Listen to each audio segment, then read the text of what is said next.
कुणाल कामरानं शिंदेना गद्दार म्हटल्यानंतर आता अजित पवारांचा देखील एक जुना व्हिडिओ संजय राऊतांनी ट्विट केलेला आहे। शिवसेनेमधल्या फुटीनंतर अजित पवारांनी शिंदेंच्या शिवसेनेचा उल्लेख गद्दार असा केला होता। जे अजित पवार म्हणाले तेच आपण म्हणालो असं कुणाल कामरा स्पष्टीकरण देताना म्हणाला होता। त्यावर अजित पवार यांनी सुद्धा स्पष्टीकरण दिलं। विरोधी पक्षात असतानाचं माझं ते वक्तव्य बरोबर होतं, पण आता तसं म्हणणं चुकीचं ठरेल असं अजित पवार म्हणाले।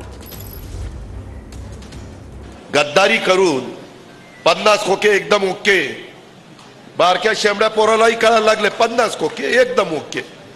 तुमच्या इथं तर ते Y Y Y Y Y Y करावं लागलं सायरन की लोक म्हणतात तो 50 खोकेवाला चाललाय, तो गद्दार चाललाय।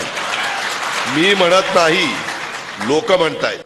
बघा, कुणाल कामरांचं म्हणणं जरी काही असलं तरी एक राहिलेल्या माजी मुख्यमंत्र्याला सध्याच्या उपमुख्यमंत्र्यावर अशा पद्धतीचं टीका करणं मला तरी वाटतं शोभनीय नाहीये। हे बघा, अजित पवारांवर पण गद्दार म्हणून टीका झाली, तर तुमचं आमचं सेम चला। आम्ही मागच्या काळामध्ये मी विरोधी पक्ष नेता होतो। विरोधी पक्ष नेत्याच्या काळात मी जे काही बोललो, आता त्यामध्ये मी माझी भूमिका त्यावेळेसच्या एकंदरीत परिस्थितीला अनुसरून बोललो।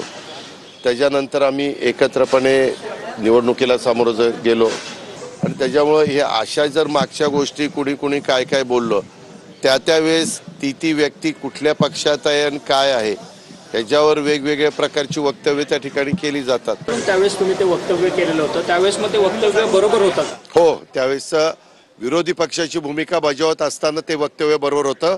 आज ते वक्तव्य बरोबर नाही, समजलं?